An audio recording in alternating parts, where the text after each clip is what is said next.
I really urge all of your viewers to read this op-ed. It is just so absolutely appalling. The self-pity, the self-aggrandizement, the gaslighting, accusing Fox News of talking about his addiction when all you have to do is turn on Fox News. That's weird. There's a Fox News guest claiming that the network never bashed Hunter Biden for his addiction. I think you guys know what's coming. Is this a crackhead making up that his dad's here? If this was an illusion, then that's some crackhead magic. The Bidens were in business with billionaires. You think these are the kind of guys who'd get tricked by a crackhead? One of the sometime residents of the White House is, well, at least a former crackhead. I'm not interested in a crackhead lying on a gun charge. The DOJ is taking what are extraordinary measures to shield the president and his crackhead son. But they would rather talk about Hunter Biden, the crackhead. Remember, the White House had promised that Hunter's paint-by-numbers portraits of a crackhead. Good Morning America, a crackhead at the time.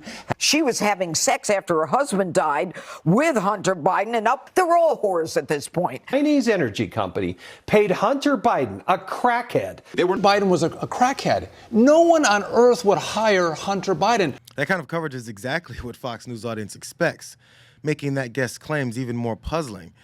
But where Republicans might be losing their fans is in the evidence and results categories of the Biden investigation. And that's what we call money laundering in the banking business. But, you know, if you want to go to the very beginning, it started when Joe Biden was vice president. We know that because of the WhatsApp message that the IRS employees disclosed that showed where Hunter Biden said his father was sitting beside him and he was trying to extort or shake down this Chinese national. 5 days after that text message, $5 million goes into an account. Then they start the money laundering process. $400,000 goes to Hunter Biden's shell company, and then through a series of wire transfers and deposits, it ends up $40,000 in Joe Biden's back pocket. $40,000 just happens to be 10% of $400,000, which, if you go back to the laptop, Larry, this particular deal was the deal Joe Biden was supposed to be involved in, and he was supposed to have a 10% ownership stake in. James Comer has been landing on as many cable news networks as possible, revealing pieces of information related to the Bidens, along with massive declarations of what else it must mean. And since it hasn't resulted in evidence that ties the president to whatever it is that they're claiming he gave in return, voices like Marjorie Taylor Greene have swooped in to help. This is a very real situation that we're talking about, and our investigation is so important, Steve, that this will bring down the President of the United States. And I want to let everyone know something. We're going back to the Treasury Department today at 1 o'clock because we have more financial records that we have to review leading to the Biden family and Joe Biden himself. When elected officials go on TV to tell everyone what's going to happen to their political targets, instead of what they found that will harm them, people wonder, do they care about this investigation or do they care about getting a leg up electorally? And if they scan some of Marjorie Taylor Greene's posts on X, the answer looks more like politics. From November of last year, we will impeach Biden with proof.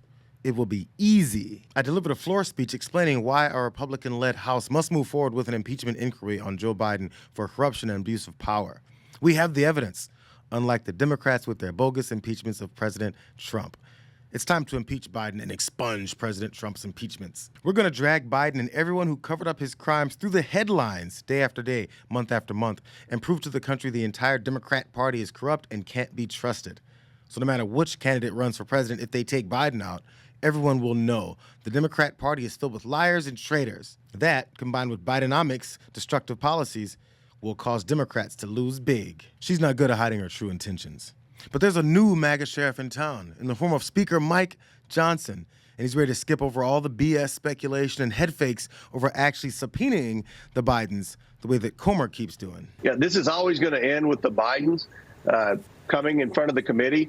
We are going to subpoena the family. I mean, we're putting the case together to win in court. Congressman, when are you expecting to subpoena Joe and Hunter Biden?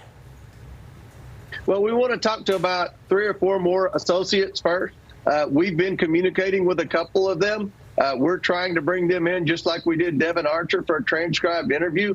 If they don't come in voluntarily, then they'll be subpoenaed. So this is taking a lot longer. Speaker Johnson is resolute and clear on subpoenas.